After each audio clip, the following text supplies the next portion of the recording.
Hello everyone, welcome back to my final Julius Caesar video. This is Act 5. All of you are now obviously online, so hopefully this is going to help you all. If you do have questions, if there's anything else I can be helping you with more, please do let me know either on Google Hangouts, in the comments on this video, or on our class group chat. Okay, so we're in Act 5. We are now in the battle between Octavius and Mark Antony's men, and that of Brutus and Cassius. So notice where scene 1 begins in Philippi. This is where Brutus and Cassius, under Brutus's decision, agreed to march to at the end of Act 4, where the ghost of Caesar told Brutus that they will see each other again. Now, when you guys read this act, what I want you to focus on are the 4 main characters, which are Octavius Caesar, Antony, Brutus, and Cassius. Each of these men take decisions in this act, and they take very important decisions which have a consequence on what happens to them. What I want you guys to do is focus on what are the decisions they take and what are the consequences of those decisions. Now, just to give you a few guides here, or some guide here, in Act 1, Scene 1, we begin with Octavius and Antony, and their armies are behind them. And this war of words is beginning, and we're getting this show of bravado, you know, who's stronger than who's in charge here. And this show of bravado is going to be between, obviously, Octavius and Antony versus Brutus and Cassius, but it's also going to be internally between themselves. Have a look here as an example. So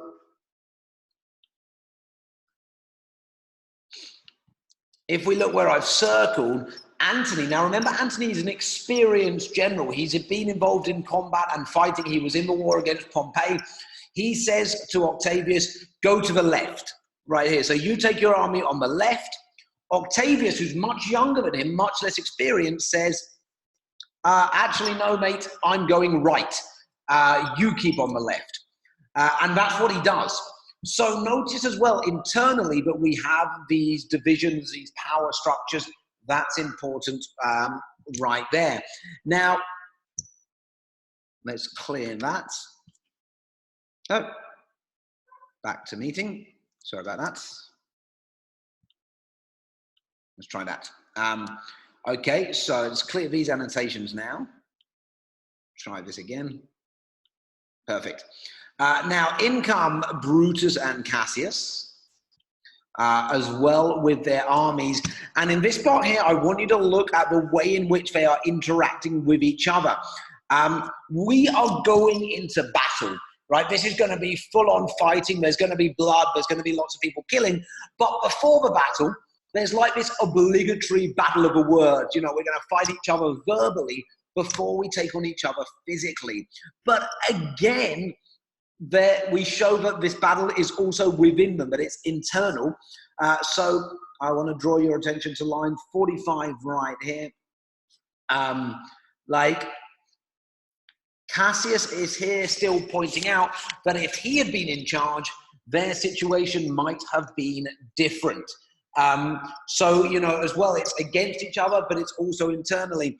Now, remember that it was Brutus's decision to take them to Philippi. So they are here in this battle scene because Brutus made that decision. I want you to think about that. As you read, think about who the battle swings in favor for and against quite quickly.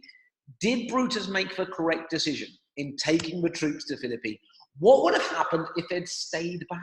What would have happened maybe to Mark Antony and Octavius's army if Brutus and Cassius had stayed where they are? Sometimes in war and fighting, the best thing you can do is wait, let the enemy exhaust itself, let the enemy get tired, let the enemy run out of supplies, let the enemy run out of food. But instead, remember that Brutus took his army and Cassius's army here to Philippi so that the battle could begin. Okay, let's clear that right there. Okay, now, just also to be aware of character development. We're seeing key changes here in Brutus and in Cassius. Cassius is very cold-hearted. We know that. We've seen the way he interacts. But look here at this side note for lines 76 to 88. Cassius mentions Epicurus, who was a philosopher that did not believe in omens. And Cassius says that was his philosophy. He didn't think about these omens. Remember in Act 2 that when there was the storm and everybody was freaking out about the storm, Cassius was like, "No, this is great. I love this stuff." But now, just look here. Cassius is actually getting worried about omens. In that side note, you can see there that he mentions that the eagles, the great, wonderful eagles that used to be accompanying them, have now been replaced by ravens, crows, and hawks. Those are birds that symbolize death. And he's starting to get a little bit worried about that. So we've got a change in Cassius. He's not the only one to have changed. Brutus is also showing changes. So again, we're going to look at the side notes to help us here because they really are super useful. So if I draw your attention to this right here, Brutus also has a philosophy. He's traditionally what you call a Stoic. Now, Stoics, again, it's pragmatic. It's getting the job done without showing emotion. And it's certainly not giving into like intense emotional reaction. And one of the things about being a Stoic is that you endure your troubles. You get on with it. However, Brutus is saying something which is a break from his philosophy, which is sort of coming in right here, which is that if this goes wrong, if he gets captured, he would rather take his own life than be captured and face the consequences. So he's not enduring his troubles right there. He would rather end it like that. So this is important to see the change in these two men. Okay, then we're going to come here to look at this super short scene in scene 2. It's just Brutus speaking right here. It's the shortest scene in the play. And if you look at what is going on, Brutus here takes a decision. So again, this is relating to the assignment. Brutus is taking a decision to get going. The forces are being sent across because he thinks the element of surprise is going to help overthrow Octavius's army. Surprise can be very useful in battle.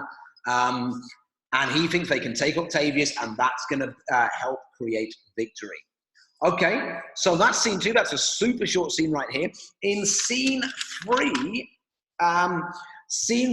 the battle is really going to come into its tragic climax, and we're going to see a lot of problems with misinterpretation. So if we begin here with Cassius and Titanus, so they are seeing, as you can see here, they are seeing that Brutus has sent the troops in. Sorry, that's terrible circling. They're seeing he's done it, and they're worried because they think it's been too soon. It's not been planned. That means the war is lost. So they do just that. Let's scroll down the page here.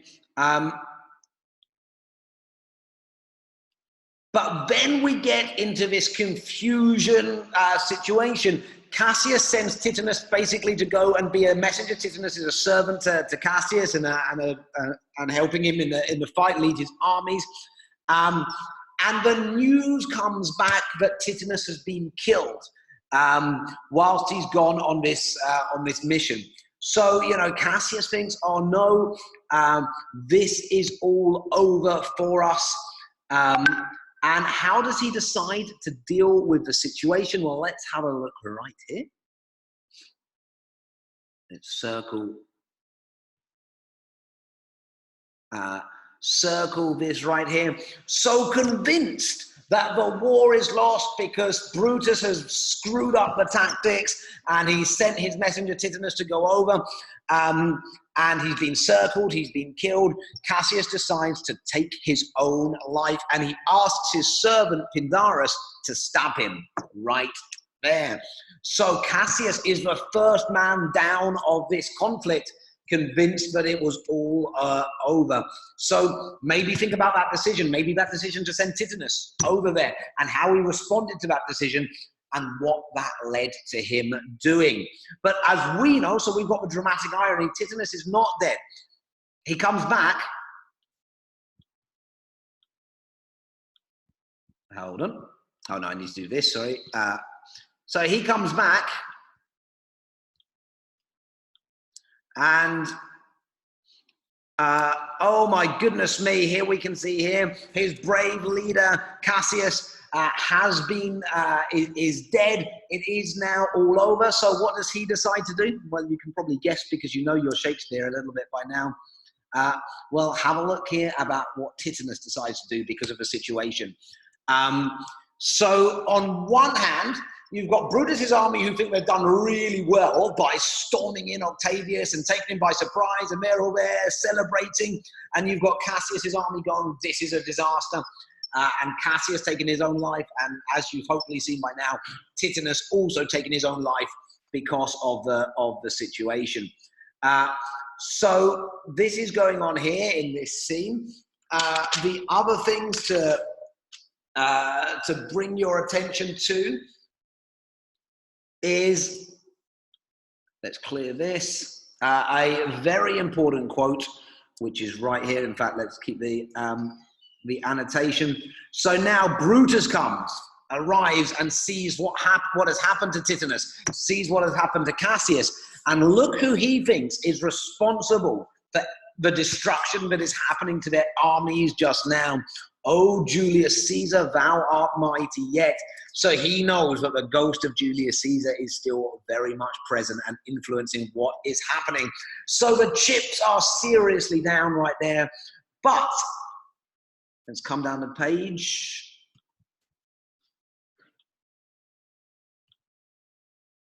They're going to have one last go. You know, it's all or nothing right now. Cassius is dead. Titus is dead. Other men have been killed. They're going to have one last go to charge to Antony's army and try and take the battle to them.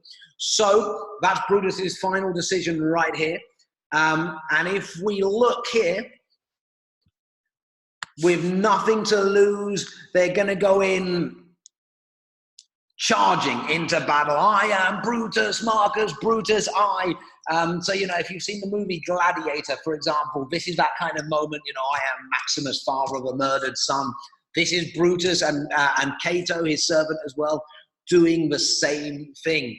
It doesn't go very well, unfortunately. You will see. So I want you to focus as you read what happens in this battle. They try and trick Antony. They try and pretend he has killed Brutus when in fact he has not killed Brutus. So look out for that, the trick that Cato and Lucilius play on him. So you'll see it. You'll see it here. I'm not going to tell you what it is, but I'd like you to be able to try and spot that. So the trick here played by Cato and Lucilius, but Antony doesn't fall for it. And as we get into scene 5, Brutus knows it is all over. There's nothing left to play for anymore. And as we saw before, Brutus has one card left in his pocket, and that is that he's going to take his own life. But remember, this is Brutus. He's a stoic. He doesn't want this to be shown. So look here, he's taken his decision, and he's going to just whisper it to his men right there. They are not really into this idea of killing Brutus. They still worship him. They still adore him, or of assisting him to take his life, rather. But he does come up with a way in which he can do that. And that way is explored just here. So what I want you to try and look for as you read, using the side notes to help you, how does Brutus decide to take his own life? It's quite a gruesome way that he does it. So see if you can pick up here, what's he doing to commit suicide, and how do other people help him in that? So with that, Brutus is dead, Cassius is dead. It is victory for Mark Antony and Octavius. And the play comes to an end just here, with 2 speeches, but possibly the most important one being made by Antony. So as you conclude this act, I do want you to just concentrate here on what Antony has to say. Look particularly at the change of tone, the most of a noblest Roman of them all. So it's a very different view of the Brutus to the Brutus he presented to the masses in Act 3 during the in Act 3 during the funeral. And we see this key word again mentioned by Octavius, honorable. So this connection that Brutus is indeed honorable. So in a way, what Shakespeare is doing for us right here is Antony and Octavius are victorious. They've got their revenge. And that's the end of the circle right there. They've got their revenge. It's done with the killing of Brutus in particular. It's as if that conspiracy against Julius Caesar has been avenged. And now Antony and Octavius will take their places, which didn't work out that well for Rome, as we will see. Well, as we won't see, but if you know a little bit of the historical context, there's a lot more to that story that doesn't happen in Shakespeare's play. Okay, guys, so that is the end of the act. Remember the trackers. I forgot to check who you are. You should know who you are responsible for tracking this act. That's got to be all up to date by Friday. Your assignment, as I said at the beginning, focus on those 4 characters, Antony, Octavius, Cassius, Brutus. Find one decision, one key decision they take, and what are the consequences of the decision? Particularly, does it have a positive consequence? What is that positive consequence? Does it have a negative consequence? And what is that negative consequence? That's what I want you to focus on this act. You're going to be working on that in the double period on Thursday. I will, of course, be online. If you have questions, doubts, comments, anything you need to discuss with me, take care, enjoy reading, and I will see you for our live session tomorrow. We have finished.